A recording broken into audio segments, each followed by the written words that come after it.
अच्छा भाई, थोड़ा सा ऐसे ही हम रिवीजन डिस्कस कर रहे हैं, रिवीजन के लिए कुछ बातें डिस्कस कर रहे हैं। लास्ट टाइम चैप्टर नंबर 9 में हमने ये सारी चीजें पढ़ी थी कि मोनोक्रोमैटिक लाइट सोर्स क्या होता है, जिससे एक ही कलर की लाइट जो है वो यहाँ पे नॉर्मली एमिट हो रही होती है। ठीक है, मतलब मोनोक्रोमैटिक कलर्ड लाइट एमिट होती है, वो सिंपली लाइट सोर्स कहलाता है, मोनोक्रोमैटिक लाइट सोर्स। ठीक है,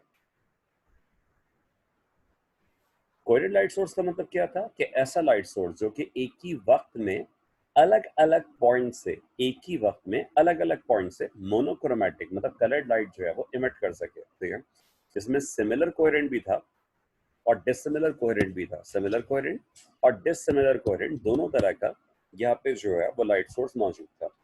बस सिमिलर कोहेरेंट वाली जो इंटरफेरेंस है वो हमें डिटेल में डिस्कस करनी होती है, क्योंकि सिमिलर कोहेरेंट पे ब्राइट और डार्क पैचेस बनते हैं, और जो डिसिमिलर कोहेरेंट है उसमें नया कलर डेवलप होता है।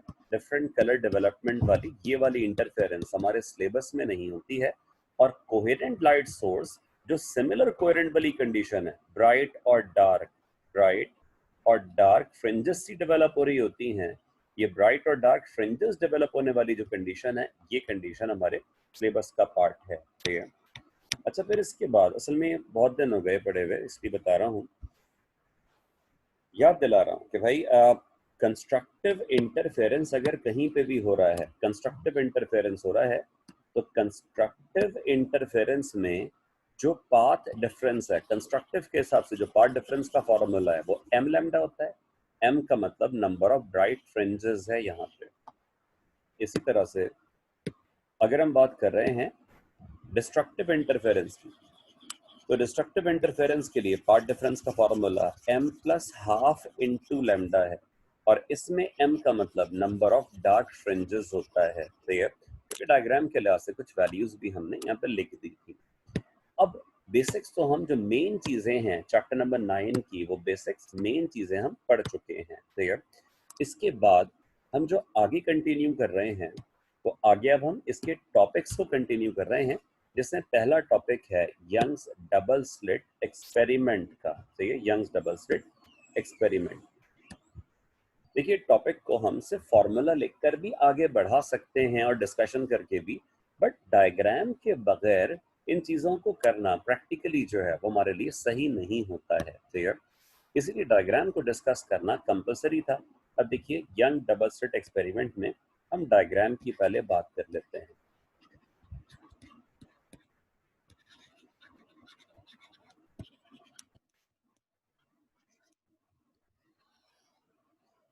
यंग्स डबल स्लिट एक्सपेरिमेंट में कंडीशन किस तरह की है कि यहाँ पे एक प्लेट है, और इस प्लेट में एक सिंगल स्लिट है। स्लिट का मतलब क्या होता है? Rectangular gap. स्लिट का मतलब क्या है? रेक्टेंगुलर गैप, जो कि साइड व्यू के हिसाब से स्लिट जो है हमें ऐसे नजर आ रही है। ठीक है, यहाँ पे बीच में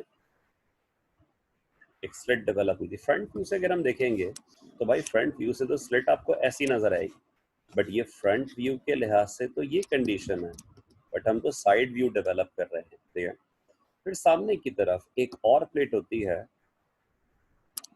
दानिया वर्सी, हो सकता है आपको आवाज नहीं आ रही हो, बाकी और ज़रा स्टूडेंट्स मुझे फीडबैक दीजिएगा, बाकी लोगों को मेरी आवाज़ आ रही है?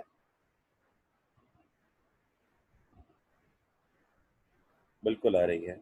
यानी आप अपना नेट जो है बेटे चेक कराइएगा, वैसे क्लास के बाद उसकी रिकॉर्डिंग दे दीजिएगा।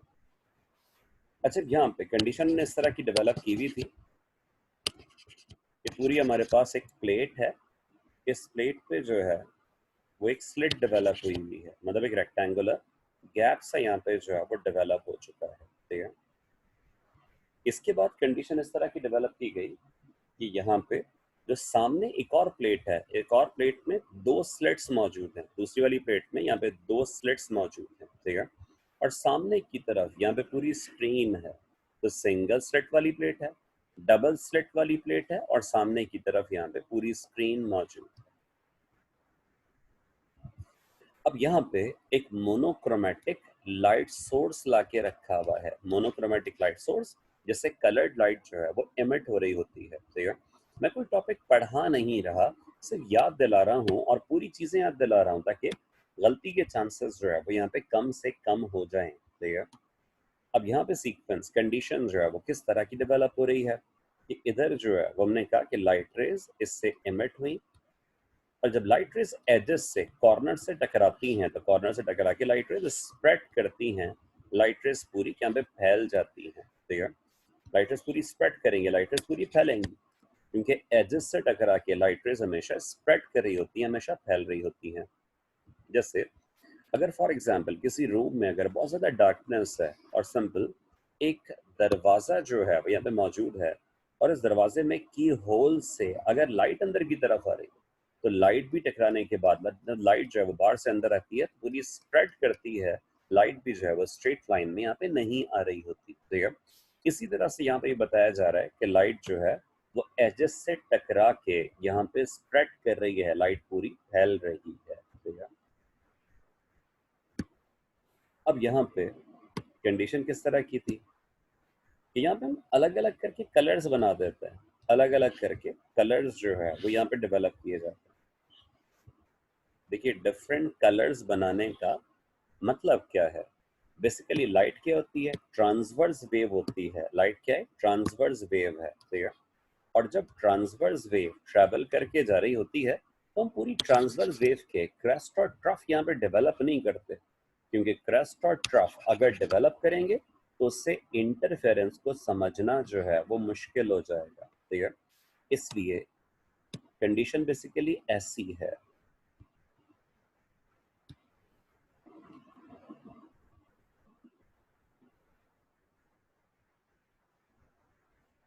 कि जहां पे भी रेड कलर आ रहा है, रेड कलर बेसिकली क्रेस्ट को रिप्रेजेंट कर रहा है, रेड कलर बेसिकली क्रेस्ट को रिप्रेजेंट कर रहा है। ऐसे फॉर्मूला लिख के टॉपिक में आगे नहीं बढ़ रहा, इसकी डायग्राम की बेसिक्स बता रहा हूँ। रेड कलर ट्रांसवर्स वेव के क्रेस्ट को रिप्रेजेंट करेगा, और ये जो ग्रीन कलर है, ये green colour basically transverse wave के लाइट के ट्रफ को रिप्रेजेंट करेगा। ठीक है, और ऐसी कंडीशन में जब लाइट रेज इमिट हो रही होती हैं और दोनों स्लिट से लाइट रेज अब और भी बाहर निकलेंगी, तो दोनों स्लिट से लाइट रेज बाहर निकलने का मतलब अब यहां से भी लाइट रेज इस तरह से पूरी स्प्रेड कर रही हैं। अब इन दोनों स्लिट से लाइट रेज निकल के बाहर की तरफ आए, दोनों स्लिट से लाइट रेज स्प्रेड कर रही है, मतलब डबल स्लिट वाली प्लेट, गौर से सुनिएगा, डबल स्लिट वाली प्लेट इस वक्त कोहेरेंट लाइट सोर्स की तरह बिहेव कर रही है। डबल स्लिट वाली प्लेट कोहेरेंट लाइट सोर्स के तौर पे बिहेव कर रही है, इसीलिए लाइट रेज जो है वो यहाँ पे निकल के इससे पूरी स्प्रेड कर रही है, जिसमें दो स्लिट्स है ना, एक स्लिट S1 और दूसरी स्लिट क्या है, S2। ठीक है, अब जब यहाँ पे इंटरफेरेंस हो रहा है, डिफरेंट कलर्स मिल रहे हैं, तो भाई देखिए रेड और रेड अगर मिल गया तो इसका मतलब है क्रेस्ट और क्रेस्ट मिला है, सेम पॉइंट मिलने से हमेशा कंस्ट्रक्टिव इंटरफेरेंस होता है। ठीक है, और अगर कहीं पे ग्रीन और ग्रीन भी मिल रहा है तो ग्रीन ग्रीन मिलने का मतलब क्या है, ट्रफ और ट्रफ मिल रहा है, तो सेम पॉइंट्स अगर मिले तो सेम पॉइंट्स मतलब क्रेस्ट और क्रेस्ट या ट्रफ और ट्रफ, तो इन दोनों से क्या होगा, बेसिकली कंस्ट्रक्टिव इंटरफेरेंस होगा। मतलब इस इधर भी कंस्ट्रक्टिव होगा, इधर भी कंस्ट्रक्टिव होगा, यहाँ पे भी कंस्ट्रक्टिव, इधर भी कंस्ट्रक्टिव, मतलब जहाँ पे भी सेम कलर मतलब सेम पॉइंट मिल रहे हैं, सेम पॉइंट्स मिलने से यहाँ पे कंस्ट्रक्टिव इंटरफेरेंस हो रहा होगा। ठीक है, और कुछ जगह पे ऐसा भी है कि कुछ जगह पे रेड कलर का मतलब क्या है, क्रस्ट, और ग्रीन कलर जो समझने के लिए हमने कंसीडर किया ट्रफ, ये डिफरेंट कलर मिल रहे हैं, डिफरेंट कलर मतलब डिफरेंट पॉइंट मिल रहे हैं, और अगर डिफरेंट पॉइंट मिल जाएं तो उसकी वजह से क्या होगा, डिस्ट्रक्टिव इंटरफेरेंस होगा। मतलब डायग्राम के अकॉर्डिंग यहाँ पे भी डिस्ट्रक्टिव होना चाहिए, इधर भी डिस्ट्रक्टिव होना चाहिए, इधर भी डिस्ट्रक्टिव, इधर भी डिस्ट्रक्टिव, बहुत सारे पॉइंट ऐसे हैं जहाँ पे डिस्ट्रक्टिव इंटरफेरेंस भी हो रहा है। ठीक है, तो सेम कलर्स मतलब सेम पॉइंट मिलने का मतलब कंस्ट्रक्टिव है, और डिफरेंट कलर्स मतलब डिफरेंट पॉइंट्स मिलने का मतलब क्या, डिस्ट्रक्टिव है। अब जब यहाँ पे इंटरफेरेंस होती है तो इंटरफेरेंस के बाद अब यहाँ पे स्क्रीन के ऊपर ब्राइट और डार्क पैचेस बनते हैं, जिनको बेसिकली हम फ्रिंजेस का नाम देते हैं। बस सेंटर वाली फ्रिंज जो है वो ब्राइट होती है, और टॉप वाली फ्रिंज जो है वो भी यहाँ पे ब्राइट होती है। मेनली हमसे सिंबल्स और सिंबल्स के मीनिंग्स पूछे जाते हैं एमडी कैट वालों से, और जो प्री इंजीनियरिंग वाले हैं उनसे इनकी कैलकुलेशंस करने के लिए भी कहा जाता है इसीलिए हर सिंबल का मतलब उसकी प्रोपोर्शनलिटी बाय फॉर्मूला क्लियर होगी, और साथ साथ जो है वो इनकी calculation according to the pre engineering, ये सारी चीजें पता होनी चाहिए। यहाँ पे ब्राइट और डार्क इस तरह के पैचेस से जो है डेवलप हो जाएंगे, जिनको बेसिकली हम फ्रिंजेस का नाम देते हैं।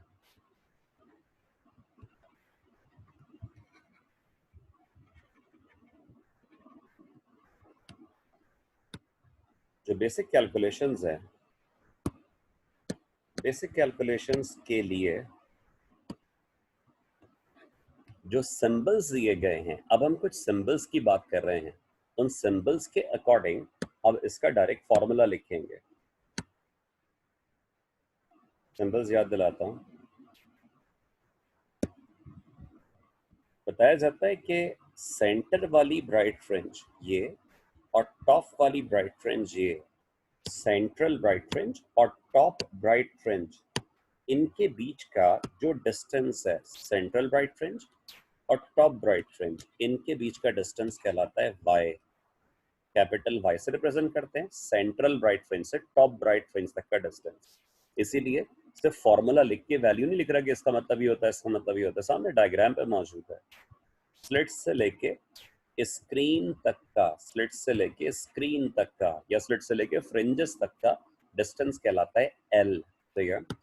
और स्लिट टू स्लिट जो डिस्टेंस है, S1 से लेकर S2 तक का स्लिट टू स्लिट जो डिस्टेंस है, ये कहलाता है D। Slit to slit distance कहलाता है D, ठीक है।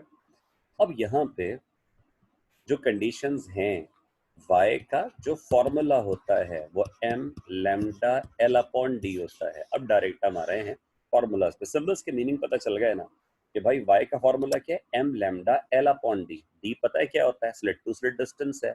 l का मतलब क्या है, स्लिट से लेके स्क्रीन तक का डिस्टेंस है, ठीक है। y पता है सेंट्रल ब्राइट फ्रिंज से टॉप ब्राइट फ्रिंज तक का डिस्टेंस है।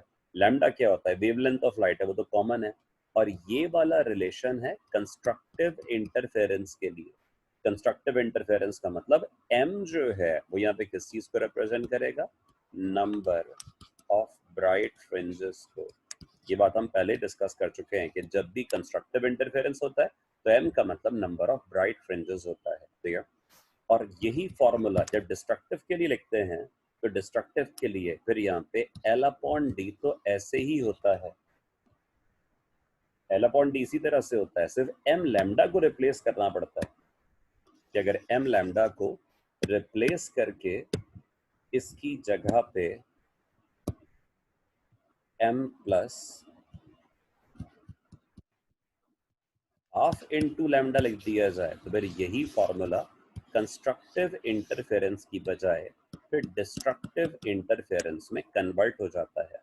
और जब डिस्ट्रक्टिव में कन्वर्ट हो गया तो m का मतलब फिर यहाँ पे नंबर ऑफ डार्क फ्रिंजेस होता है। फिर m का मतलब यहाँ पे नंबर ऑफ डार्क फ्रिंजेस है।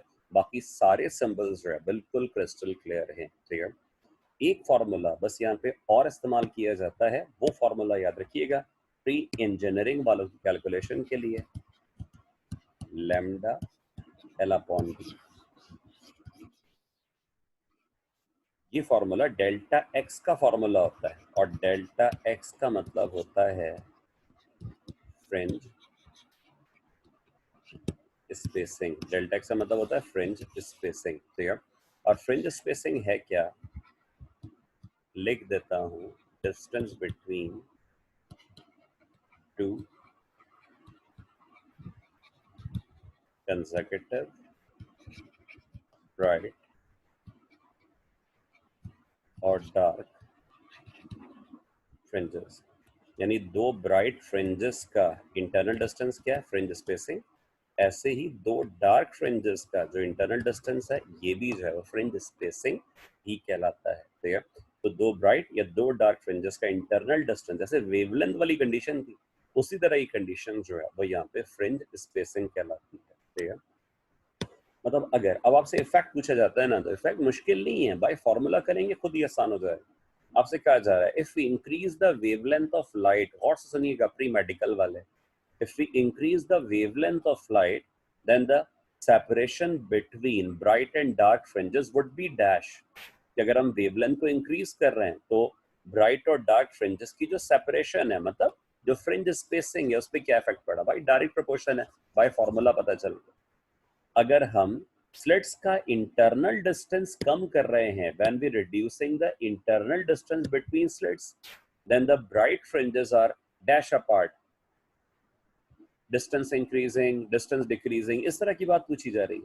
तो भाई अगर हम स्लिट टू स्लिट डिस्टेंस और डेल्टा एक्स को देखें तो इनवर्स प्रोपोर्शन पे है ना, कि अगर हमने डी की वैल्यू, ये बस आपने सेंसिबली ना इसको थोड़ा सा देखना है, कि अगर हमने डी की वैल्यू को कम कर दिया, मतलब स्लिट टू स्लिट डिस्टेंस कम कर दिया, तो डेल्टा एक्स क्या हो जाएगा? इंक्रीज हो जाएगा।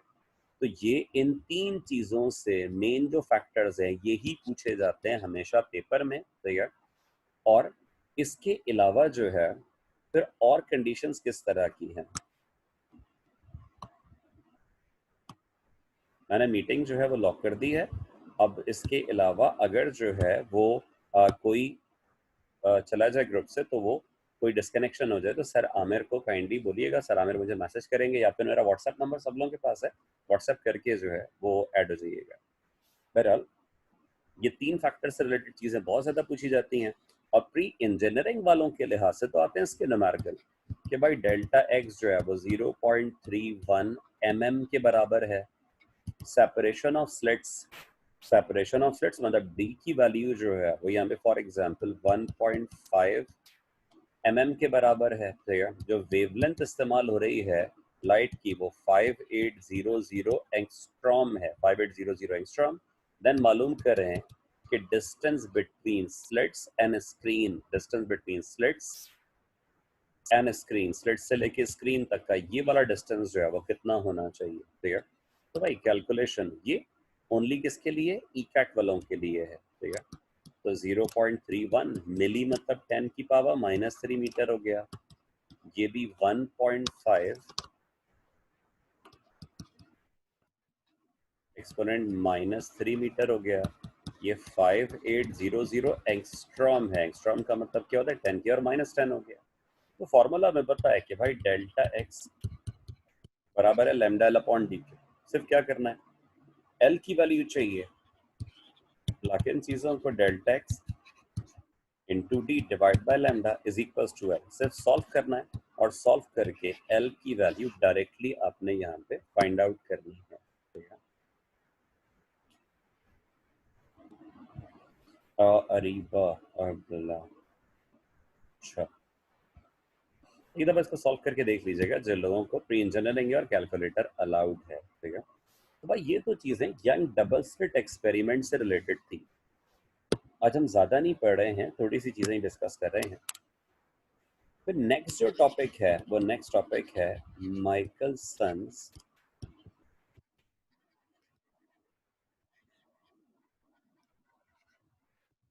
इंटरफेरोमीटर का, माइकलसन्स इंटरफेरोमीटर, ठीक है। और देखिए 2 से 3 टॉपिक हमें करने हैं आज। ये दूसरा टॉपिक है हमारा माइकलसन्स इंटरफेरोमीटर का। देखिए माइकलसन्स इंटरफेरोमीटर है क्या? माइकलसन्स साइंटिस्ट का नाम। इंटरफेरोमीटर मतलब इंटरफेरेंस के थ्रू बनने वाली डिवाइस। तो एक ऐसी डिवाइस जिससे हम वेवलेंथ ऑफ लाइट कैलकुलेट करते हैं, यूज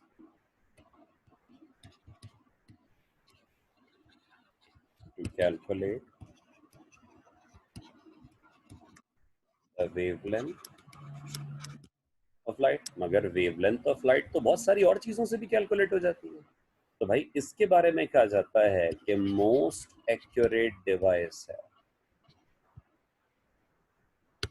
सबसे कैलकुलेशन होती है वेवलेंथ ऑफ लाइट की। बहुत सारी डिवाइसेस हैं, मतलब यंग डबल स्लिट एक्सपेरिमेंट का जो फॉर्मूला था, इससे भी हम वेवलेंथ ऑफ लाइट कैलकुलेट कर सकते हैं, न्यूटन्स रिंग से भी कर सकते हैं, डिफ्रैक्शन ग्रेटिंग से भी कर सकते हैं। बट मोस्ट एक्यूरेट डिवाइस है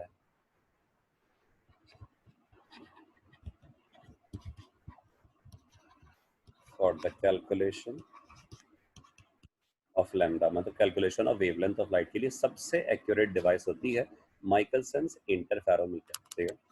और देखिए माइकलसन्स इंटरफेरोमीटर में कंडीशंस किस तरह की हैं, अरेंजमेंट को समझना है सिर्फ। अरेंजमेंट को अगर हम डिस्कस करें तो यहाँ पे एक हाईली पॉलिश मिरर है, इधर सामने की तरफ भी एक हाईली पॉलिश मिरर है। ये वाला मिरर M1, ये वाला मिरर M2। ठीक है, ये मूवेबल है और ये वाला मिरर फिक्स्ड है। ठीक है, इधर है मोनोक्रोमेटिक लाइट सोर्स,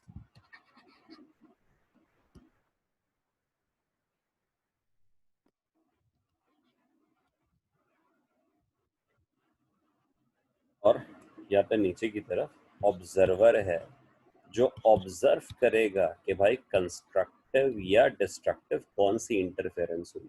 ठीक है, मूवेबल मिरर की अलग अलग मूवमेंट्स हैं। ये जो पूरा सबसे बड़ा डिस्प्लेसमेंट है मूवेबल मिरर का, ये कहलाता है लैम्डा। इसका जो आधा डिस्प्लेसमेंट है ये कहलाता है लैम्डा बाई 2। अच्छा, लैम्डा बाई 2 लिखें या 1 लैम्डा बाई 2 लिखें एक ही बात है, और अगर डबल डिस्टेंस है तो उसको 2 लैम्डा बाई 2 भी करते हैं तब भी एक ही बात है। तो लैम्डा और हाफ लैम्डा लिखें, ठीक है, lambda by 2, 1 lambda by 2, 2 lambda by 2 कर दें, मर्जी है। और इसी तरह से अगर इसका भी आधा डिस्टेंस है तो ये क्या हो जाएगा, ये लैम्डा बाय 4 हो जाएगा। ठीक है, तो भाई इसमें याद करने की चीज़ें हैं, याद करने की चीज़ें हैं जिसमें जर्नल कॉन्सेप्ट को सिर्फ इस तरह से बताया जाता है कि भाई ये इसकी फर्स्ट पोजीशन है, ये सेकंड पोजीशन, ये थर्ड पोजीशन, ये फोर्थ पोजीशन। ठीक है, डिटेल में जाके इसमें कुछ चीज़ें डेरिवेशन तो मैं करनी नहीं होती, पर डायरेक्ट बताऊंगा, चीज़ें याद करनी होंगी वो याद करिएगा। इसमें जो समझने वाली चीज़ है वो इसका एक फॉर्मूला है, और इसमें कुछ और बेसिक चीज़ें हैं। जैसे बीच में कहा जाता है इस जगह पे, यहाँ पे इस्तेमाल होता है एक सेमी पॉलिश मिरर। ये है सेमी पॉलिश मिरर।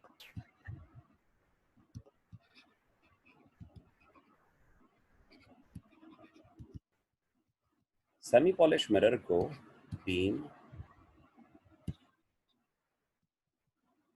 स्प्लिटर भी कहते हैं। ठीक है, क्यों बोलते हैं इसको बीम स्प्लिटर, जरा कंडीशन देखिए।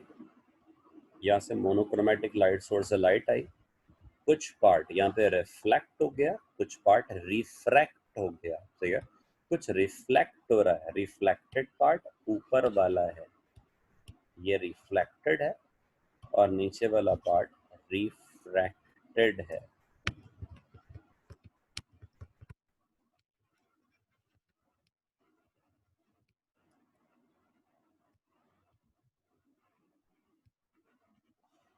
सर एक बात बताइए कि रिफ्लेक्टेड पार्ट कौन सा है, ये वाला, और ये रिफ्रैक्टेड पार्ट कौन सा है, ये वाला।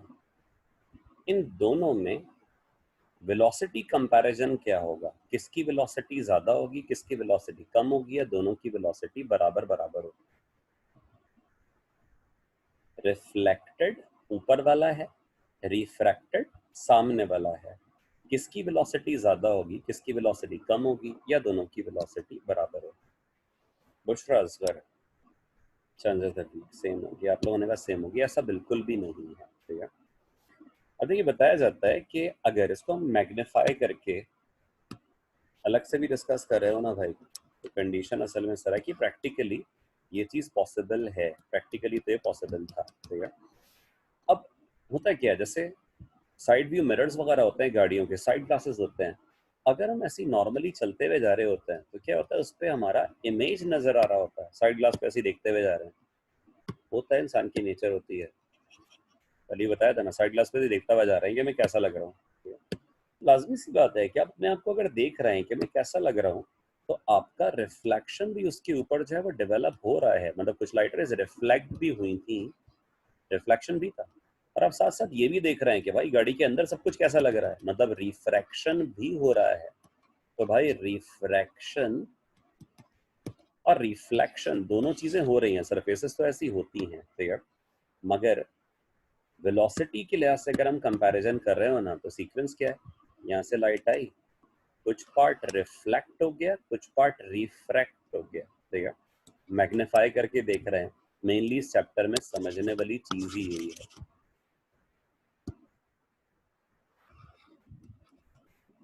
ये इसका रिफ्रैक्टेड पार्ट है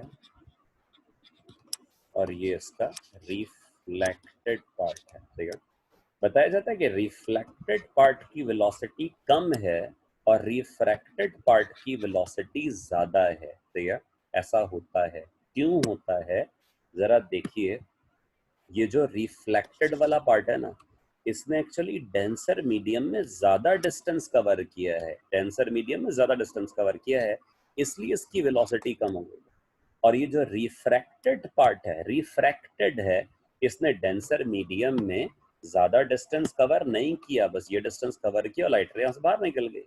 तो रिफ्रैक्टेड ने डेंसर मीडियम के अंदर कम डिस्टेंस कवर किया है, इसलिए वेलोसिटी ज्यादा है, और रिफ्लेक्टेड ने डेंसर मीडियम के अंदर ज्यादा डिस्टेंस कवर किया है, इसलिए इसकी वेलोसिटी कम है। ठीक है, अब वेलोसिटी ऑफ लाइट को बैलेंस भी करना है ताकि क्लियर ब्राइट और क्लियर डार्क फ्रिंजेस जो है वो यहाँ पे डेवलप भी हो सके। ठीक है, वेलोसिटी ऑफ लाइट को हम कम नहीं, ये बढ़ा नहीं सकते, मगर कम जरूर कर सकते हैं by using denser medium.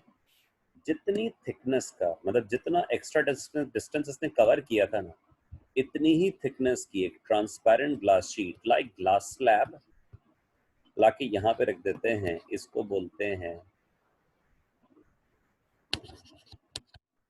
Compensating plate.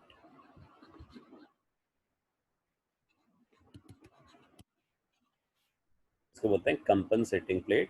और कंपनसेटिंग प्लेट का काम ही है वेलोसिटी ऑफ लाइट को कंपनसेट करना, वेलोसिटी ऑफ लाइट को बैलेंस कर देना। ठीक है, अब जब यहाँ से लाइट पहुंची ना, अब यहाँ पे वेलोसिटी और यहाँ पे वेलोसिटी, ये वेलोसिटीज दोनों एक दूसरे के बिल्कुल बराबर बराबर हो चुकी हैं। ठीक है, तो मैंने फॉर्मूला नहीं लिखवाया डायरेक्ट, मैंने सारी चीजों के बारे में बताया कि भाई ऐसे ये सारी चीजों का बेसिक कॉन्सेप्ट है।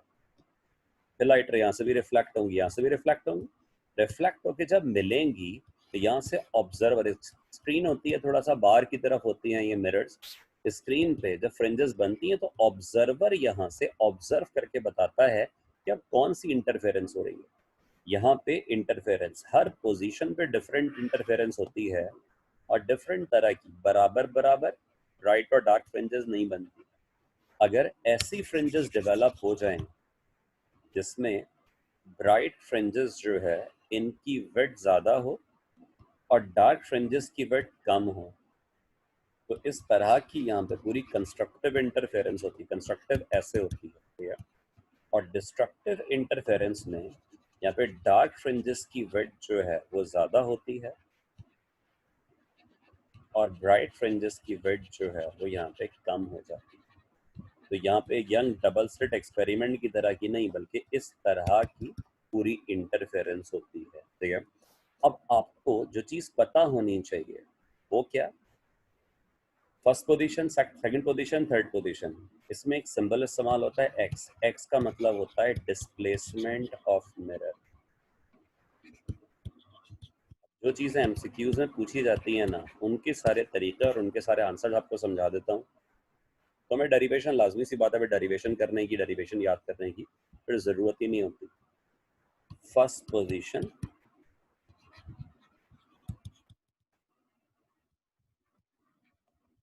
सेकंड पोजीशन, थर्ड पोजीशन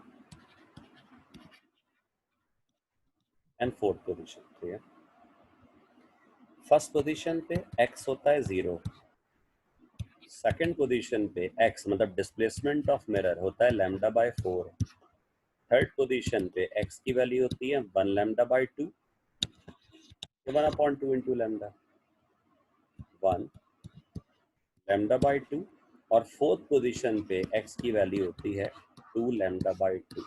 ये चीजें आपने डायग्राम पे लिखी हुई हैं और याद भी करनी है। तो ये x का मतलब क्या, displacement of mirror. First position पे डिस्प्लेसमेंट ऑफ मिरर है ही नहीं, मतलब x कितना है, 0 है। सेकंड पोजीशन पे x की वैल्यू क्या है, λ/4, थर्ड पोजीशन पे x की वैल्यू क्या है, 1 λ/2, और फोर्थ पोजीशन पे x मतलब डिस्प्लेसमेंट ऑफ मिरर की वैल्यू क्या है, 2 λ/2 के बराबर है, इक्विवेलेंट है। ठीक है, अब इसमें याद करना है कि कहाँ पे कंस्ट्रक्टिव होता है, कहाँ पे डिस्ट्रक्टिव होता है। यहाँ पे कंस्ट्रक्टिव इंटरफेरेंस होगा, यहाँ पे डिस्ट्रक्टिव होगा, यहाँ पे कंस्ट्रक्टिव होगा और यहाँ पे कंस्ट्रक्टिव होगा। ये चीज याद रखिए, ये याद करने वाली बात है, इसमें डेरिवेशन नहीं करनी है, ठीक है। अब ऐसी पोजीशन में सिर्फ x का जो फॉर्मूला है वो m लैम्डा बाई 2 है, m लैम्डा बाई 2। x का फॉर्मूला यहाँ पे m लैम्डा बाई 2 होता है, ठीक है। x का मतलब क्या है, डिस्प्लेसमेंट ऑफ मिरर, पता है।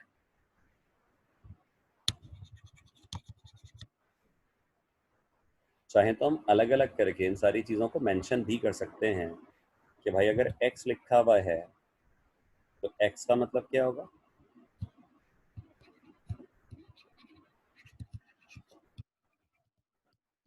प्री मेडिकल वालों से ये चीजें पूछी जाती हैं कि when x is equals to 2 lambda by 2 then the bright fringes are formed या dark fringes are formed, या फिर when x is equals to displacement of mirror is equals to 1 lambda by 2 then the thickness of bright fringes are increased or decreased or constant, ऐसी बातें। तो ये सारी चीजें pre medical वालों को याद होनी चाहिए और प्री इंजीनियरिंग वालों को कैलकुलेशन के लिहाज से ये सारी बातें पता होनी चाहिए कि m का मतलब नंबर ऑफ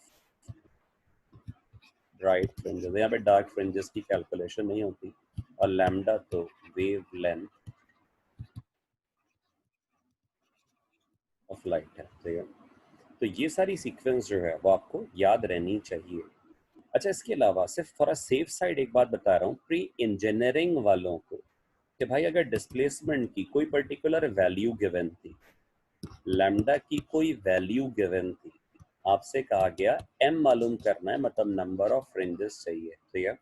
आपके पास आंसर आ रहा है फॉर एग्जांपल 272.8, ठीक है। और जो आंसर्स हैं वो इस तरह के दिए हुए हैं। पहला आंसर दिया हुआ है नंबर ऑफ फ्रिंजेस का 272.8 दिया हुआ है, 272 या फिर राउंड ऑफ करके 273 दिया हुआ है, या 272 दिया हुआ है, या ऐसे ही पूरा राउंड ऑफ करके ऑल ऑफ डैम करके दिया हुआ है। तो x की वैल्यू इमेजिनरी तौर पे x की वैल्यू गिवन थी, लैम्डा की वैल्यू गिवन थी, आपने सॉल्व किया, माइकलसन्स इंटरफेरोमीटर में नंबर ऑफ फ्रिंजेस आ गए। आप कौन सा आंसर मार्क करेंगे। बस ये आखिरी बात आज के लिहाज से कर रहे हैं। सेकंड लिंक अभी हम आज स्टार्ट नहीं कर रहे, इंशाल्लाह कल थोड़ी बड़ी क्लास रखेंगे। ये बहुत दो इंपॉर्टेंट टॉपिक थे जो आज हमने कवर किए। आंसर क्या होना चाहिए, बी।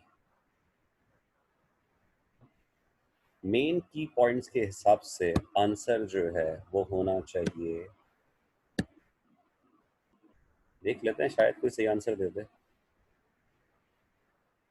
जी हसनैन साहब फिक्र ना करें भाई, स्क्रीनशॉट अभी करवा देंगे। आंसर जो है ना वो होना चाहिए इसका सी।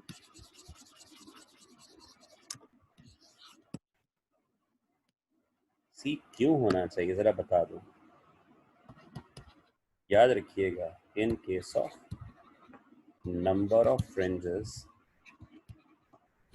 Of M, round off rule is not applicable. Number of fringes वाहिद चीज है जिसमें राउंड ऑफ रूल एप्लीकेबल नहीं होता, ठीक है। मतलब इसमें 0.8 बन गया ना तो इसका मतलब है 272 फ्रिंजेस बन चुकी थी, और 273 जो फ्रिंज थी ना वो 80% बन गई थी। मगर 80% भी काउंट नहीं करनी है, जितनी फ्रिंजेस बन गई सिर्फ वही काउंट करनी होती है, ठीक है। टाइम खत्म हो रहा है, जरा जल्दी जल्दी इसके स्क्रीनशॉट ले लीजिए। इंशाल्लाह फिर हम कल स्टार्ट करेंगे नेक्स्ट टॉपिक से। First screenshot,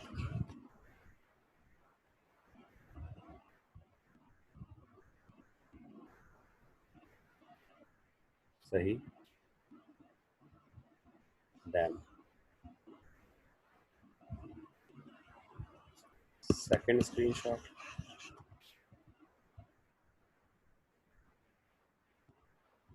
then next screenshot. असल में समझने वाली चीज़ें जो है ना इसमें बहुत ज़्यादा हैं। सिर्फ 2 टॉपिक्स हमने पढ़े हैं मगर इसमें बहुत छोटी-छोटी सी चीज़ें